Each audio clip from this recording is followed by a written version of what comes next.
I cover South America South. I also cover Asia and Asia North. And so the Greens, and is it Reber? Is that how you say your last name? They're trying to unmute. It's Reber.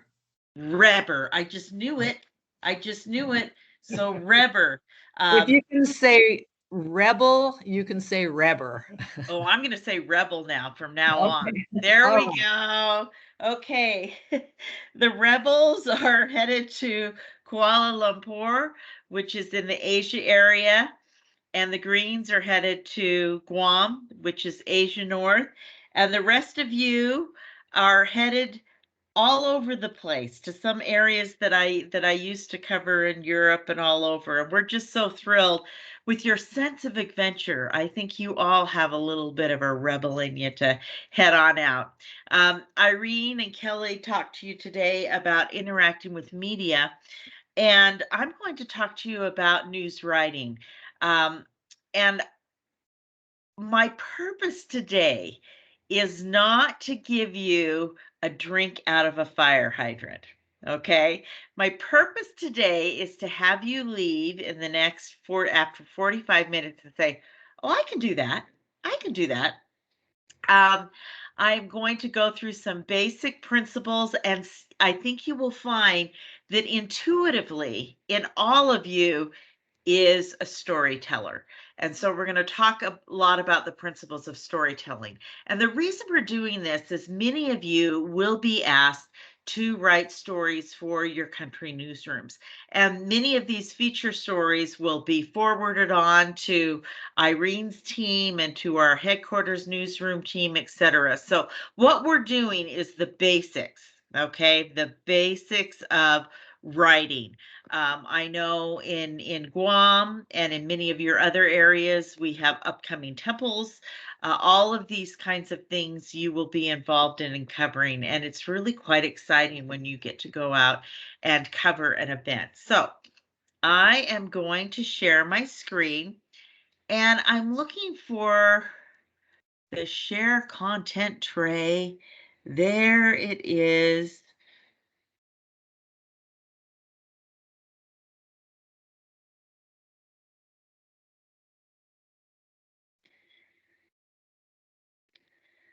Let me know when you're seeing this.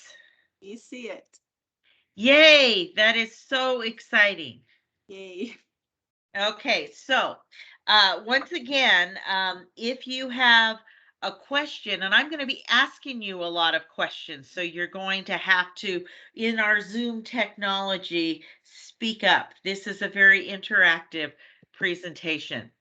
Does anyone know what storyteller dolls are? Doll. Anyone seen them before? Are they Kachina dolls? Kind of like a Kachina doll. They actually come from the Native American cultures. And what do you see that is in common with these three different storyteller dolls? They're from three different tribes. Mouths are open. The mouths are open. Yes. What else? Lots of little dolls with Lots of little dolls. Exactly.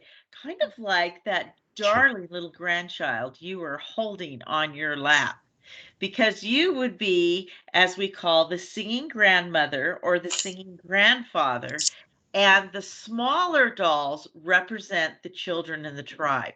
So what the Native American artists have started doing is creating pieces of art or storyteller dolls that represent their tradition of passing down stories from generation to generation. And so that's why you have little kids crawling all over them. I absolutely love them. I actually have one from this middle artist, this middle picture with two dolls, because I have two children. Many of their traditions are oral traditions because their language is not written down. This is it poses quite an interesting challenge for us with General Conference when we have many from the Navajo and Apache tribes come in to translate General Conference, because even though the churches started writing down some of the language to preserve it, they actually can't read or write it, many of them, but they have an oral tradition and an oral language, if you can think about that. And they just come in the most beautiful dresses and the most beautiful turquoise jewelry. They're just quite remarkable. So this is one visual representation of telling stories, because that's how we're starting our presentation. There's also newspaper rock. I don't know if any of you have been in Utah. I see some heads nodding. Newspaper rock is another way that Native Americans told their story. Actually, I did a little bit of research about newspaper rock, and the historians say it's kind of like 2,000 years of graffiti, but in this kind of petroglyph form. And there you can see it's called the rock that tells a story. And then in Africa, they have a talking stick. And who did I see going to DR Congo? The Vandevers and the Olsons. You need to look for a talking stick. And I should have brought mine out. It actually has a knob on it and then a stick at the end. And these talking sticks can be incredibly elaborate. And many of the leaders of the tribes have them.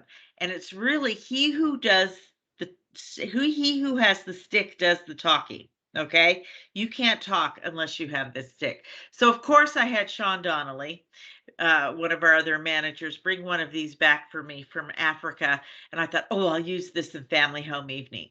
Now you know what happens in family home evening when you give a 10-year-old a wooden stick with a knob on the end, and his brother speaks out of turn. Wow.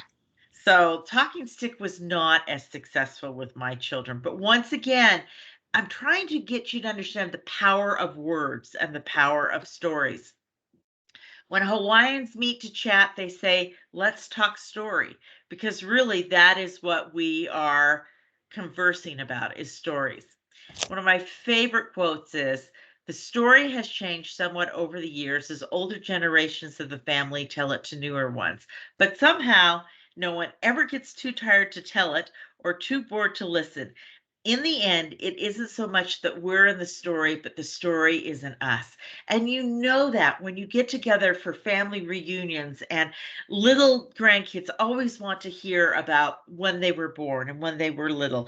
And there's always those epic stories that are in families of when someone did something that maybe wasn't so funny at the time, but has become something to be retold over the years, or how you met, or spiritual experiences. This becomes part of your family legacy through stories. So why do we tell stories? Just anyone just quickly tell me, why do we tell stories? Because they're fun and interesting. They're fun and interesting, and we can relate to them, right? Why do we like them?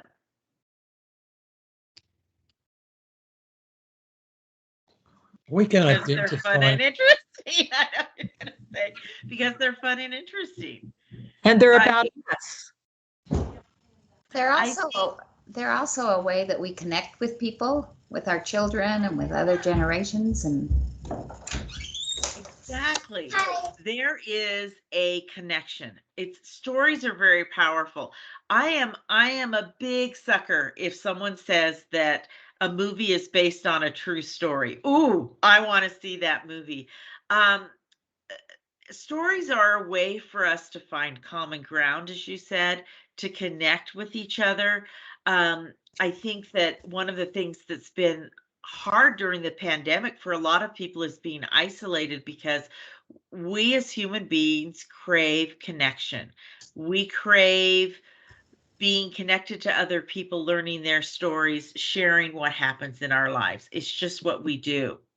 So, okay, what makes a good story? I mean, I got up this morning and went to the grocery store is not a compelling story, but makes a good story.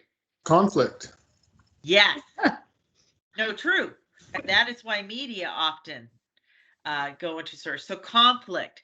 So every single superhero movie, whether you're into or Star Wars or Star Trek, there's always the good versus evil, right? Or the little guy versus the big corporation, right? These are iconic storytelling arcs that are used over and over and over. We like to see people go through hardship and succeed. These also are very prevalent in the stories that we hand down to our children. One thing that is fascinating from a family history standpoint in stories is that a study was done several years ago, right before 9/11. And the researchers were trying to find out if children were more resilient if they knew their family history and the stories that accompanied them. You know, the stories that connect them back to their ancestors and some of their trials that they overcame or the successes that they had. And overwhelmingly, they found that the children who knew these things were more resilient and were able to handle challenges better that came their way. And so then 9/11 hit. And the researchers went back to many of their subjects who happened to be in the New York area. And they did the study again, but in the context of what had happened with 9/11, which was terrifying for the whole world, but unimaginable if you lived in New York City, especially as a child. And once again, the research was overwhelmingly concluding that children who had a past to hang on to and had their stories were able to go forward because they had something to connect to and something to believe in. Isn't that fascinating? Okay, so where did the stories come from then, my friends? History. History and our history, much of the time, Experience. right? They come from people. Absolutely.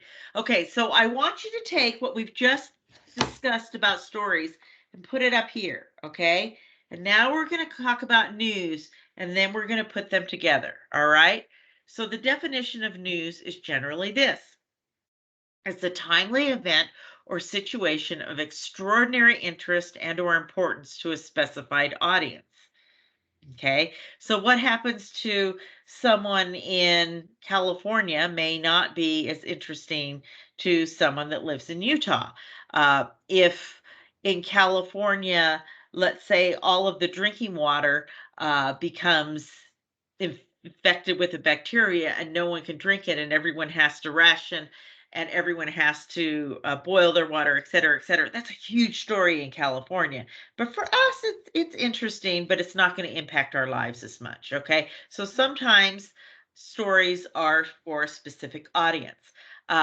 When we have a change in leadership with the church, when we have new apostles or new prophet, that's huge for members of the church. Huge. It's interesting for members of the interfaith community, not so interesting for everyone else. So it's a timely event or situation that's really important to a specified audience. Let me give you some examples. I love this. And please excuse the word Mormon. This was pre Church of Jesus Christ of Latter-day Saints with President Monson. A Mormon at the Watergate trials. Apostle reflects on lessons learned. What was fascinating about this is, and it of course is on our newsroom here at headquarters, is Elder Christofferson spoke at the University of Oxford and talked about Watergate and what it was like when he clerked there. And he talked about some of the values that he learned as a result. So this was super interesting to members of the church, but also really interesting to the students and other VIPs at the University of Oxford. We would call this newsworthy because we don't always have apostles talking about Watergate. It's an interesting juxtaposition. Hamilton Broadway star to perform with Mormon Tabernacle Choir, which is now the Tabernacle Choir at Temple Square. Why is this newsworthy? Because everyone who loves Broadway loves Hamilton, and we were going to have one of those stars who played George Washington in the original cast sing with the Tabernacle Choir. So we really played that up in the news release.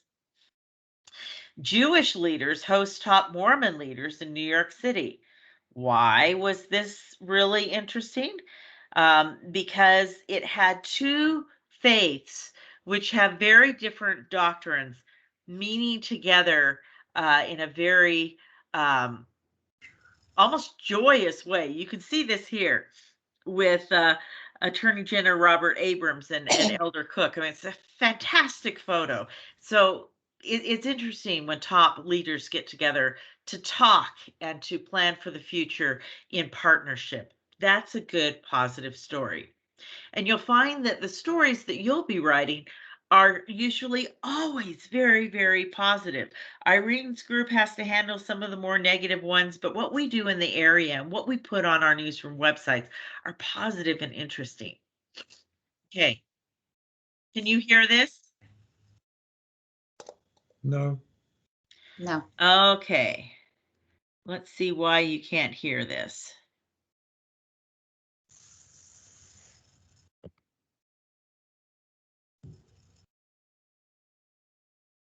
You know, I think we're gonna just go on because I don't want to lose time figuring out this Zoom. Okay. All right.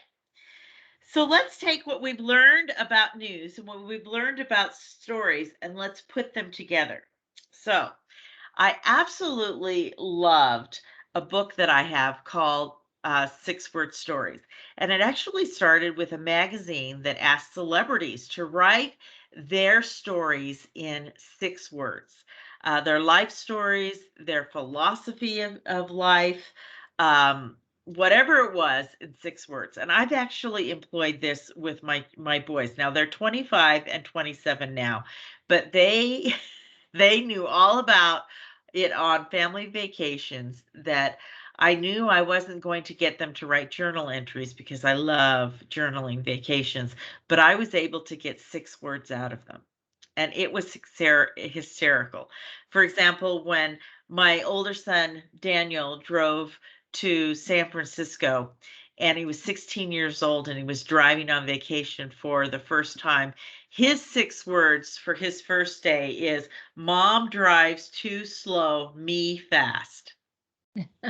And it's so funny.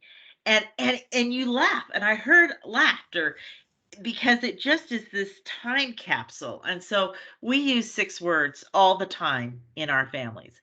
And in fact, Ernest Hemingway was the where this all stemmed from because he had a friend that said, "You cannot write a story in 6 words." And he says, "Yes, I can." And he wrote this: "For sale, baby shoes never worn." So what's the story? I left the baby. Oops, I can't hear you. Sorry, I was just saying that it seems that they lost a baby, that the baby was not born alive, but they had bought shoes for it or something along those lines. Exactly. We can have that's probably the story that most comes to mind, that they lost a baby. But there's another story. It's a family that has a ton of children. Okay, exactly. My son Daniel was born with such large feet he couldn't even fit baby shoes. But maybe a family just gets too much of them, right? And can't use them. Great. What's the third one? Some despair perhaps at the end because the baby didn't come and they're giving up. Yes. Maybe there never was a baby, right?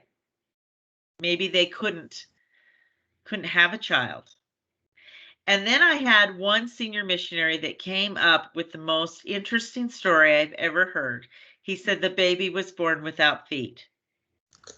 Mm.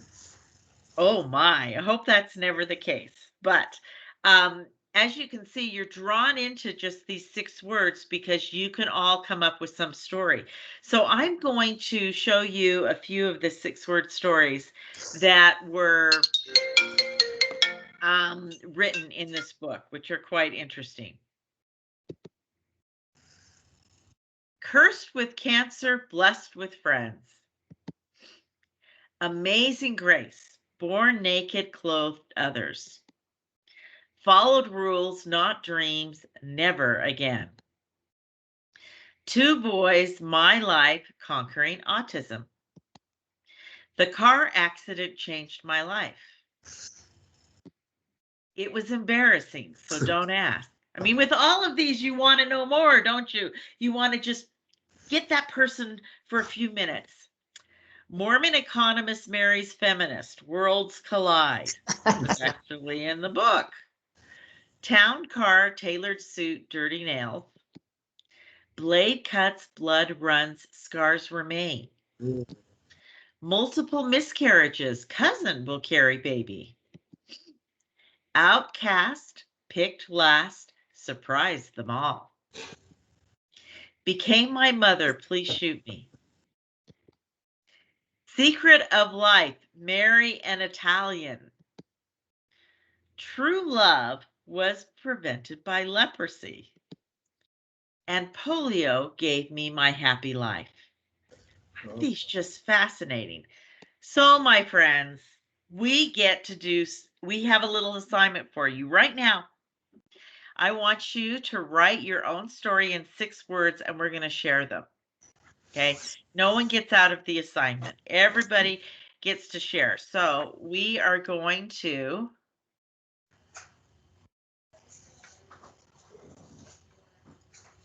write our 6-word stories.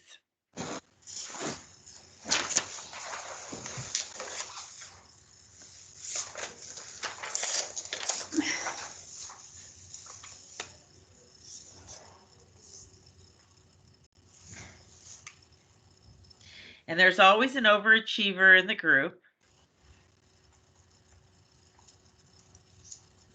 that writes 3 or 4 of them, but you only are required to write 1 of them.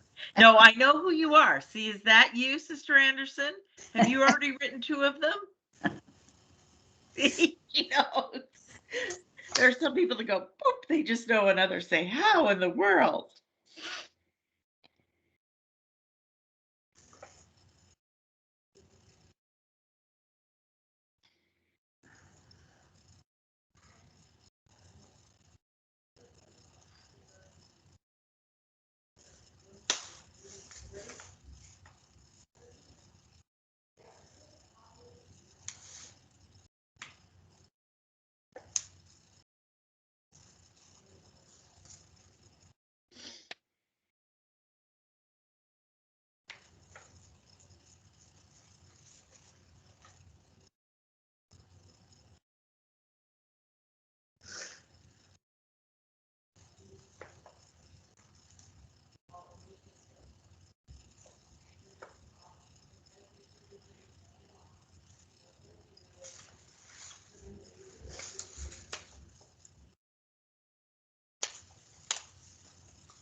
Okay, are we ready?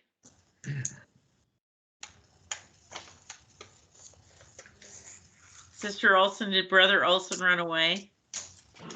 Brother Olson is still working. He doesn't retire for another month.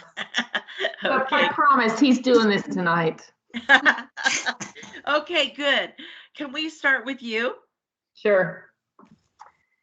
Tattooed Marine son. I actually survived. See, this is a great 6 words. Okay, explain them for me. Well, as a young mom, you're pretty sure you know how you're going to raise your kids and what they're going to do and how they're going to turn out. And if they don't, you think you're going to die.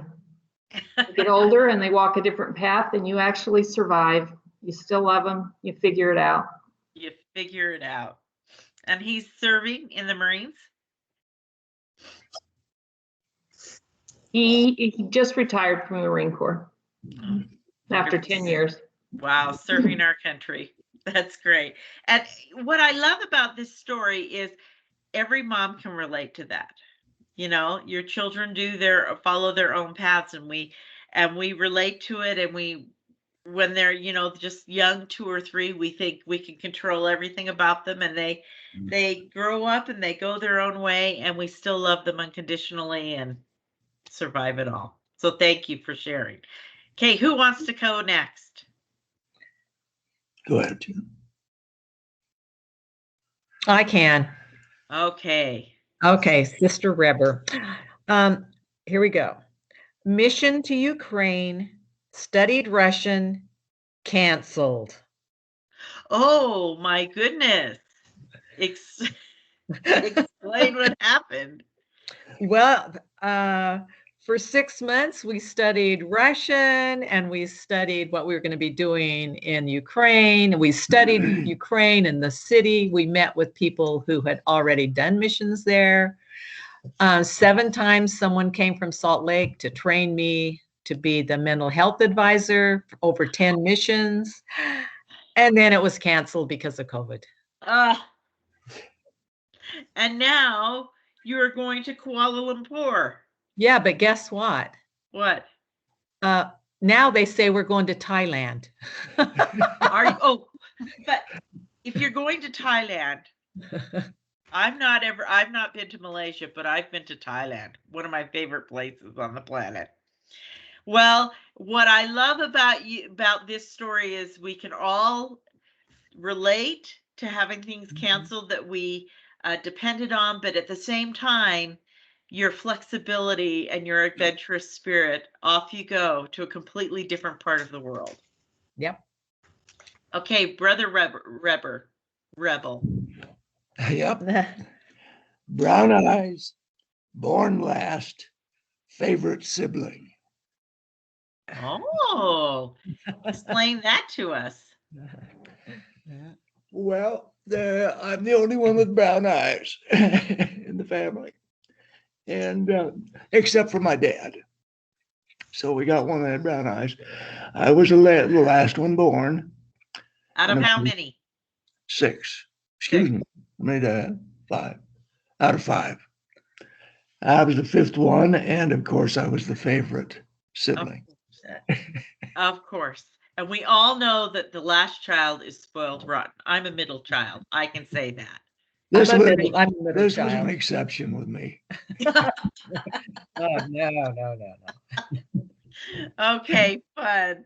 All right, Andersons, can you go next, Sister Anderson or Brother Anderson? Go ahead, you go No, first. you go. You go. Okay. Pandemic, bad and good. Plan survived. And so do you want to expand on that at all? Yeah. All these people have had a terrible time during the pandemic, and but 5 years ago, sorry about this. I asked my stake president, how does one retire? How do you know? And he said, make a plan with God and your wife, and it'll work out. And a year ago, our business, I do 1031 exchanges, collapsed from March until May. And then all of a sudden, interest rates went down. Extensions for taxable events got announced. And all of a sudden, people said, okay, we can do them. And since then, my business has doubled. And so when I went to my boss, so what happened is the retirement program, it all worked. And the latest one was that we're trying to file Social Security, which is very complicated in my situation. And this lady from Social Security called and spent an hour on the phone with us. When was it? Monday morning, and solved everything.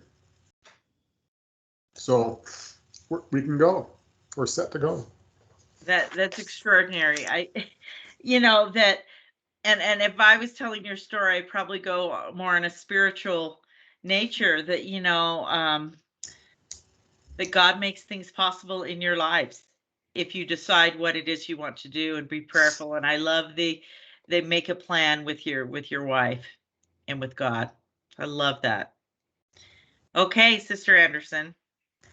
Broken heart, mothering my life joy. Ah, explain that. Well, just my mother died when I had just turned 12. And then when I was a young mother, I had a stillborn baby. And so those things both broke my heart, but I've found such joy in being a mother. How many children do you have? I have 6 children and 17 grandchildren. Wow. And what I love about that story is we can relate that sometimes things we don't understand why they're happening. Great things can come from more negative beginnings, right? Or hard beginnings, not necessarily negative. I mean, that's life, but that's a hard beginning at a 12-year-old to lose a mom and to lose a child of your own. And then it's just become something you love despite hard beginnings because you appreciate it even more. Let me add that even though some bad things happen you don't understand, life is not over. We can have good things after that. Right. Exactly. Perfect. Okay, who wants to go next? I'll go. Okay, and is it Dutoit? How do you say your last name? In South Africa, they say du toit. So Dutoit, no T. Okay, Dutoit. Du toit, the French way, but anyway. Ooh, I like that even better. Let's do toit. Mine is a girl from Africa, bare feet. And I'm sorry, I am sitting here bare feet. The story of my life. And is this where are you living right now? We're actually living in Provo, Utah, and have just been called to Cape Town, South Africa. So we're going back to the land of my husband's forefathers, so which is really great. But having lived in Africa, shoes were always, not that we didn't have them. I only had 2 pairs, but I did have shoes, but I hated wearing them. So they were always the first thing to come off everywhere. I love that. And if I was, and we'll get to this in a minute, but if I was writing a story about you, I would say a grandmother from Provo. We have to work in the bare feet, right? We have to work in the bare feet. I'm afraid they come with me. So what? They come with me, so you can't help but write them in. That's right. That's right. We'd write a story that would be centered around you and your husband, Brother Dutoit, Herman Dutoit, going back to South Africa, but how you've kept your heritage in Provo and now are going back to it. We'd work the feet into there. We would, because it's too fun. Okay, Brother Dutoit. Okay, Sister Farah, your comment about stories told at family reunions really triggered something in me, because we just got back from a family reunion. And this little story is about not both of us, but mostly about Sandy. It's pregnant mom stops car, no brakes. So when we were poor students, we lived in a little cottage up above a town called Pietermaritzburg, a little university town in South Africa.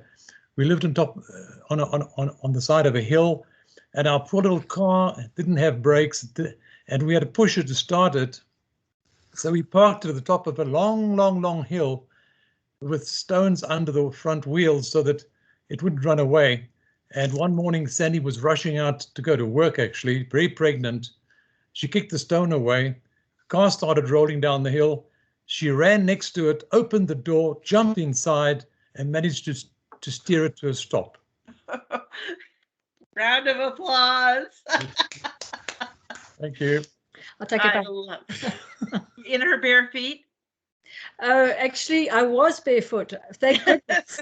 Thank goodness I was barefoot. I chucked my purse and my shoes before I took the rock out into the car. So I was barefoot. Good job. Even better, even better. Let's see, they're delightful. Okay, the greens. Let's have you go next. I go first. Yes. Okay, yeah, I'll go.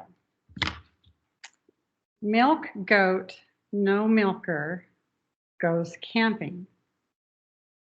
Explain. So me and the 6 little kids from probably about 16 on down to 2 want to go camping, but I have a milk goat and no one to milk her for the little overnighter that we're planning in Island Park, Idaho. So to keep the family connections, and we take the goat in the back of the station wagon so that every time the goat stood up, we would stop the station wagon and let her out and then put her back in. And we found a camping spot that would allow her to be like a dog, and she just would bleat. But that is, talk about family reunion stories, icebreaker stories when my kids get together. That's one of the ones that my kids will never forget. When you took the goat camping. Perfect. So Perfect. just a very family bonding situation. I love it. I love it. Okay, Brother Green. Okay, so I have work hard, drop bombs, stay positive. Explain that one. So work hard came from when I grew up. I was one of 8 children, and we had a lot of pecan trees around the house and everything, and my father taught me to work hard. I have found that to be something that has always blessed my life, to physically work hard and to mentally work hard as well. Drop bombs had to do with my military career. I was a navigator on a B-52, and I did that for a number of years before I retired. And so my job was to direct the aircraft and to put the bombs on the target.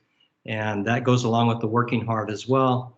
And then the last one, stay positive. Life throws different twists at us, and I'm sure every one of you said if you were to actually look at your life from the beginning and say, this is what's going to happen to me throughout my life, it always is a curve, and I never would have dreamed I've gone down this course and never would have found my wife without some of the curves that got twisted to us. But love my wife and just stay positive, because, you know, there are so many negative things in the world that if you just go negative, you're gonna go down a dark path. And I like to try to stay positive and say, what can I learn from this lemon that was thrown here? Yep. And, you know, and I can't remember the country western song, the singer that sings, God bless the broken road that brought me straight to you. You know, I love that it's the broken roads and challenges that bring us together. Perfect. Okay, last but not least, Elder and Sister Vandiver. Okay. Met my knight happily ever after. At first glance, that probably sounds a little frivolous, but in actuality, I come from an absolutely amazingly disastrous beginning with family situations and everything. And all the dreams and visions that I had of being married and having a family and being happy seemed impossible. But then I met Don, and he changed all of that and made all my dreams come true. Oh, Dawn. That's just how do really I follow that up? wonderful. So, okay, so mine is French language opens doors, 3 missions. So to explain that a little, so Cindy is a convert to the church, and we actually met on our first mission to the France Paris mission. And so we learned the French language, of course. And 5 years ago, when I retired, we were able to return to the same France Paris mission, this time with a French mission president and the temple being completed there in Paris. And Then a year ago, the Murdochs contacted us. We really didn't have another mission on our radar, but since we both speak French, we're headed back to the Democratic Republic of Congo to help with the French-speaking communication efforts. Wonderful. I love that. And what, and you can see you are all fully engaged right now, every last one of you. And it's because you were listening to other people's stories. And so the whole major concept I want you to get out of this, and we are going to go back to the PowerPoint for just a few minutes, is that your newsroom stories are about stories. So, for example, if you are writing a newsroom story on a Helping Hands project, you might look for a 14-year-old or who is up in the morning on Saturday morning and not out with his friends, but helping in this effort. He may be the one with the story. And so the opening of your story would be, a 14-year-old from South Africa is helping clean up the city park instead of playing soccer with his friends because he believes in helping the community. Because you see how that draws you right in. Wow, why is that? That's really important. You might find at that same activity a family with two children, maybe 2 and 4 years old, that are getting muddier and making more of a mess than helping out in the work. Well, why in the world are they there? A young family from South Africa with 2 young children, ages 2 and 4, take them to a community park to help clean up the riverbed because they believe in teaching their children from the earliest age possible that it's important to serve and help others. Okay. An 80-year-old woman. I mean, I want you to look at these people because they are the people who will tell your story. Okay. Same with disaster relief, same with Red Cross, same with other types of stories you may be covering. So let me go back to my PowerPoint. We're going to have to go through this quickly. Oh, I'm going to have to browse because when I closed it, excuse me, the wrong thing's coming up. So we'll just stop presenting that. Okay. Let me go to my little browse.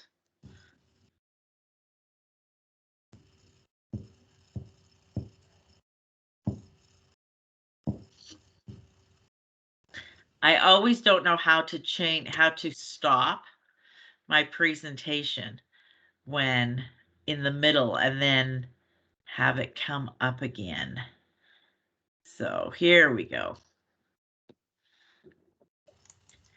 All right, is this coming up for all of you? Not yet. Okay, it's thinking, Okay. but I can see it. It is there. Oh, come on, it's going. So what we're going to do now is I'm going to take you through a few principles of news writing. And the first thing that we're going to be talking about is the lead for your story. And the lead for your story is the most important lead in to what you're going to be talking about, and usually has the who, what, where, and when in it. Okay. And so when I gave you those examples of the young family or the young man who is going to be helping with humanitarian efforts, that is your lead. Now, are you seeing this? Yes. Now, are you seeing it full screen or grid view? I think it's full screen. It's full screen? Yes. Lovely. Okay. All right, so everyone remembers great beginnings. Plato's Republic said, the beginning is the most important part of the work because it brings you in. And then the Old Testament, in the beginning, God created the heavens and the earth. And I think that's kind of what we called a buried lead because everything that came after that is just crazy.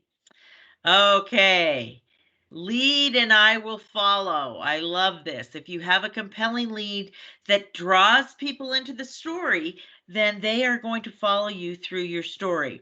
So the lead is the most compelling information, as I said.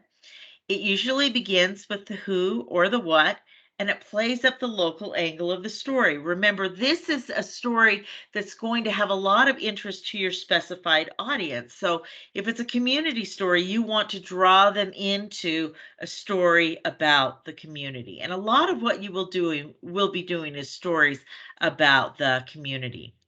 The next thing that's really important are meaningful quotes. They contain emotion and insight. So let's take our 14-year-old young man that is working on a service project, and we say he is serving, not playing soccer because he's most interested in helping out the community. Bam, then we hit it with a quote, okay? So you have 1 or 2 lines introducing what the story is.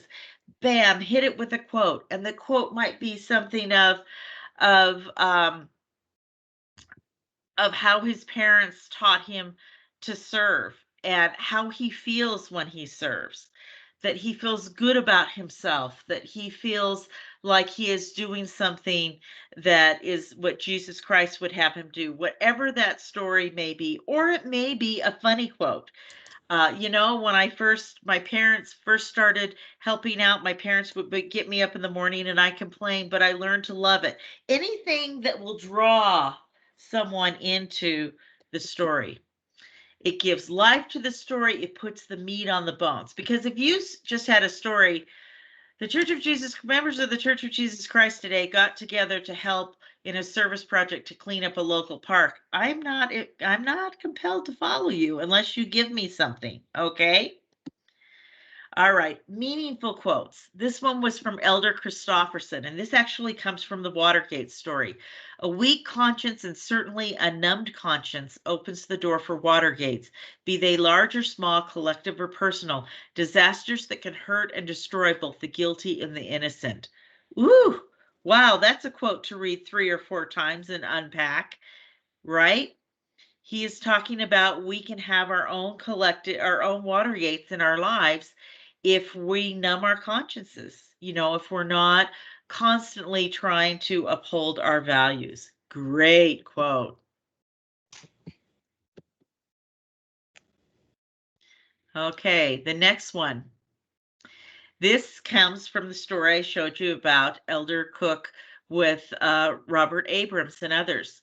We came together in a spirit of collegiality and camaraderie, but let's do more together again, Rabbi Potasnik said. We have wonderful friends in the Mormon community and with other denominations. I think sometimes we don't recognize how deep some of those friendships are. We're going to be doing more together. Do you see why that's such a great quote?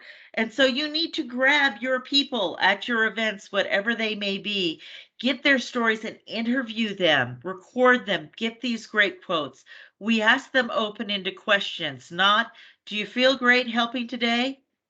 They'll say yes or no. How do you feel helping out today? Open-ended question that allows them to give you more information. How do you feel? Why are you here? Why aren't you somewhere else? Okay. And if we are partnering or helping an organization, it is always fantastic to get a quote from another person that's outside of our faith. Because you see here, the minute you realized, and I know you did, that the Jewish rabbi was giving this quote, that made you feel even better. It gives credibility to your story, and it also gives balance to your story. Okay, just a few more things because we're out of time. When you outline your story, have that inviting lead that tells the story. And I'm telling you, if you're sitting down to write your story, write it in 6 words first. It'll be the greatest outline ever. Follow it up with a meaningful quote. Then examples, personal experiences, or anecdotes that advance the story. If I'm interviewing this young man, I'm gonna ask him, tell me about the first time you served. Or is this the first time you served? Or what do your friends think of this? or, try and get them to give examples or anecdotes that in advance the story. If I was doing a story on the Dutois, I would talk about going back to their homeland, et cetera, but then I would find a way to work in that delightful story about the expectant Sister Dutois running after the car. We can say that her tenacity and ability to get things done and to make things right were evident in her early life. The family loves to tell the story about Boop. And there is your personal anecdote. And we slap in another wonderful quote saying, and she wasn't wearing her shoes, right? Okay. Simplified facts and statistics. I think that if you're saying the church has missionaries all over the world, okay, that's all right. But if you say the church has missionaries in almost every country you can name, that is better. Okay. So I could give you many examples of this, but we're out of time. But try and find fun ways. When we talked about when we did all of the indexing of the records of Ellis Island in New York, at the news conference, instead of saying we did so many thousands of microfiche boxes, we talked about if you stack them on top of each other, they would exceed the height of the Statue of Liberty 3 times. People love that.